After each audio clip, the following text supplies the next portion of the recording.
Hey guys, कैसे हैं आप सभी लोग। Welcome back to my channel AGNI मांगा। तो यार एक बार फिर से मैं हाजिर हूँ डीमन एम्पायर की एक और बिल्कुल नई एपिसोड के साथ, जो कि होने वाली है एपिसोड 207। लेकिन शुरू करने से पहले अगर आप लोगों ने मेरे चैनल को सब्सक्राइब नहीं किया है तो पहले जाकर के मेरे चैनल को सब्सक्राइब कर लीजिए। जिसके बाद शुरू करते हैं हम आज का ये वाला एपिसोड की स्टार्टिंग में ज़ूफेंग को दिखाया जाता है, जो कि यंग मास्टर होंगफू कहते हुए आगे बढ़ रहा होता है। ज़ूफेंग कहता है कि यंग मास्टर होंगफू, तो ये अब हमारा सेकंड राउंड है, तो फिर आप मुझे बताएं कि अब आखिर आपने वो ब्रीमिंग सीक्रेट पिल कहाँ रखी है। तभी होंगफू भी हंसते हुए ज़ूफेंग से कहता है, प्लीज मैंने आपसे पहले ही कहा था, अगर आप यहाँ पर कोई और पर्सन होते तो यहाँ इस टाइम कोई फर्क नहीं पड़ता कि मैं वो पिल तुम्हारे सामने भी रख देता, तो यहाँ किसी की हिम्मत भी नहीं होती कि वो पिल मेरे हाथों से कोई ले पाए। लेकिन मैं अब जानता हूँ कि स्टीवर्ट ज़ू कि तुम क्या क्या करने में एबल हो, लेकिन अब मैं देखता हूँ कि आखिर तुम आगे क्या करते हो। और फिर ज़ूफेंग भी कहता है कि अब तो यहाँ कुछ भी करने का कोई मतलब नहीं रहता, लेकिन अगर मेरे पास उस आइटम की लोकेशन का कोई क्लू हो तो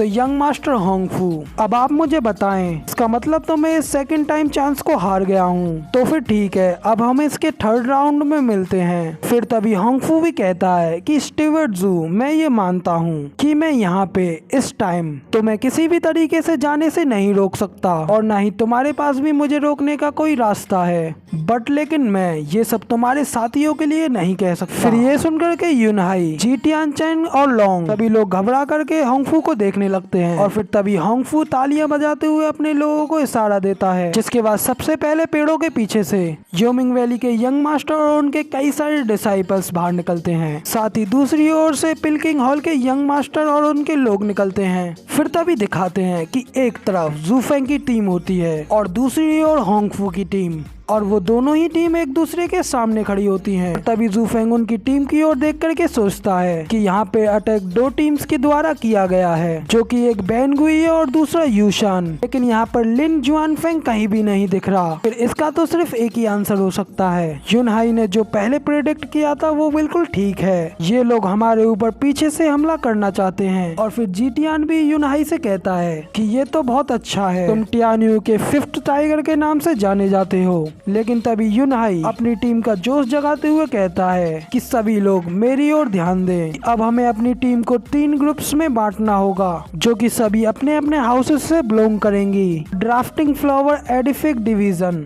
एक कॉलम बनाए और मेरे ऑर्डर्स का वेट करे, क्योंकि अब हम अपने पीछे के साइड के दुश्मन के ऊपर भी अटैक करने वाले हैं, जबकि बाकी की दोनों ग्रुप्स की टीम्स सीधा इन दोनों की टीम्स के ऊपर अटैक करेगी। लेकिन साथ ही अटैक करते हुए ये हमेशा याद रखना कि फाइट करते समय आप लोगों को अपनी फॉर्मेशन को नहीं तोड़ना है। जिसके बाद यूनाई सिस्टर चूचू से कहता है कि ध्यान से देखें और जब मैं सिग्नल दूं तब आप एक्ट करें। और फिर तभी ज़ूफेंग को भी दिखाते हैं, वो अभी भी होंगफू के सामने स्टिल आराम से खड़ा होता है। फिर साथ ही होंगफू ज़ूफेंग की ओर देख करके कहता है कि स्टीवर्ट ज़ू, कि आपके साथ आपके एलीट साथियों को देखते हुए ऐसा लग रहा है कि वो अभी काफी ज्यादा डरे हुए हैं और वो मेरे सामने किसी मेमने की तरह हैं, और इन सभी का ग्रुप्स मेरे आदमियों के सामने ज्यादा देर तक नहीं टिक पाएगा। तभी ज़ूफेंग भी होंगफू की ओर देख करके कहता है, ये तो वो चीज है जिसे कि आप वैसे भी नहीं चाहते हैं। जिसके बाद होंगफू भी यूनाई की ओर देखता है और कहता है कि आखिर इस लड़के के अंदर मुझे डर क्यों नहीं दिखाई दे रहा। लेकिन तभी यूनाई सिस्टर चूचू की टीम को सिग्नल देते हुए कहता है कि अब आप शुरू करें। तभी सिस्टर चूचू के ग्रुप के सभी टीममेट्स मुड़ करके पीछे की ओर भागने लगते हैं। तभी उन लोगों को ऐसा करते हुए देख करके योमिंग वैली और पिलकिंग हॉल के यंग मास्टर दोनों ही बहुत ज्यादा हैरान हो जाते हैं और कहते हैं कि आखिर अब ये लोग पीछे की ओर कहाँ भाग रहे हैं, जबकि हम लोग तो इनके सामने खड़े हैं। तो आखिर ये पीछे किसके ऊपर अटैक करने को जा रहे हैं। और फिर वो दोनों ही यंग मास्टर उनके ऊपर हंसने लगते हैं और कहते हैं कि देखो इन इडियट्स को, ये ऐसा करके तो हमारे काम को और भी ज्यादा आसान बना रहे हैं। तो फिर चलो हम लोग भी इनके पीछे चलते हैं और उनके ऊपर अटैक करते हैं। और फिर इतना कह करके वो सभी लोग उनका पीछा करने लगते हैं। लेकिन तभी नेक्स्ट सीन में तलवार के स्लेसेस दिखाते हैं और फिर दिखाते हैं कि योमिंग वैली और पिलकिंग हॉल के ऊपर तेजी से अटैक होता है, और वो अटैक जीटियान, लोंग जिन्यू और जी टियानचेन की टीम ने किया होता है। कि थोड़ी देर बाद दिखाते हैं कि वहाँ पे उनके कई सारे डिसाइपल्स मारे जाते हैं। ये देख करके वो दोनों यंग मास्टर भी काफी ज्यादा हैरान हो जाते हैं, और ये देख करके ज़ूफेंग तो हंस रहा होता है, जबकि होंगफू किंगटियन काफी ज्यादा गुस्सा होता है और कहता है कि आखिर ये लोग उसको रोक क्यों नहीं पाए। इसके बाद होंगफू और भी ज्यादा गुस्से में उन दोनों लोगों से कहता है कि तुम लोगों ने अपना गधा खुद अपने हाथों में ले लिया, इवन की 5 के सामने सिर्फ एक ही था। फिर मुझे बताओ कि मैं तुम जैसे इडियट्स को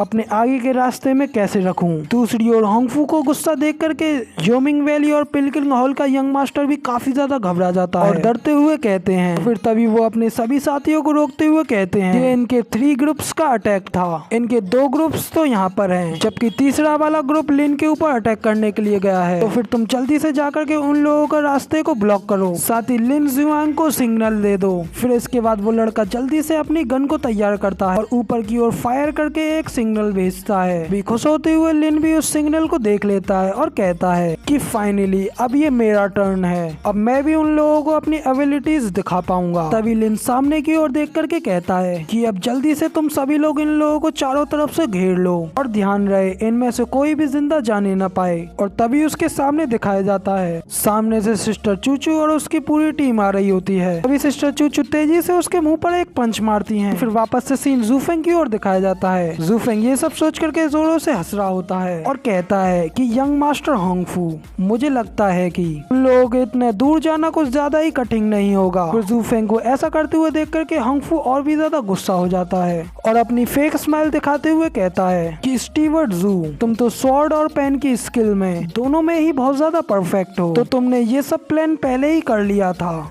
पर तभी जूफेंग भी होंगफू से कहता है कि नहीं, ये कोई प्लान नहीं था, ये सब तो बस अपने आप ही हो गया और जो क्रेडिट आप मुझे दे रहे हैं वो तो मेरा है ही नहीं, तो फिर मैं ये सब क्रेडिट अपने ऊपर कैसे ले सकता हूँ। फिर ये कह करके जूफेंग वहाँ से जाने लगता है, लेकिन पीछे से होंगफू जूफेंग को आवाज लगाता है। फिर तभी होंगफू अपनी पावर्स को रिलीज करते हुए कहता है कि मेरी इच्छा तो नहीं थी कि मैं उनको इस चीज में घसीटूं, लेकिन अब जब तुमने मेरे पास कोई चारा नहीं छोड़ा है तो। फिर जूफेंग भी वापस होंगफू की ओर मुड़ करके कहता है कि अब तुम आखिर क्या ही कर सकते हो, तो तुम खुद जाओ और जाकर के उन लोगों की अपने हाथों से गर्दन काटो, लेकिन ऐसा करने के लिए पहले तुम्हें मेरे सामने से गुजरना होगा। अभी होंगफू और भी ज्यादा गुस्से में जूफेंग से कहता है कि हमारी लड़ाई तो पहले से ही तय है, बट लेकिन उससे पहले। इतना कह करके होंगफू अपनी पावर्स को और भी ज्यादा रिलीज करते हुए आसमान की ओर एक जोरों से चीख मारता है। फिर जूफेंग उसे देख करके कहता है कि ये तो ड्रैगन की दहाड़ है। ये ड्रैगन की दहाड़ तो एक स्पेशल मार्शल आर्ट है, जैसे कि मेरी ब्रेथ स्टाइल है, और ये दोनों ही ड्रैगन से ओरिजिनेट होती हैं। तो क्या इसका मतलब ये है कि ये भी एक ड्रैगन है? नहीं, ऐसा नहीं हो सकता,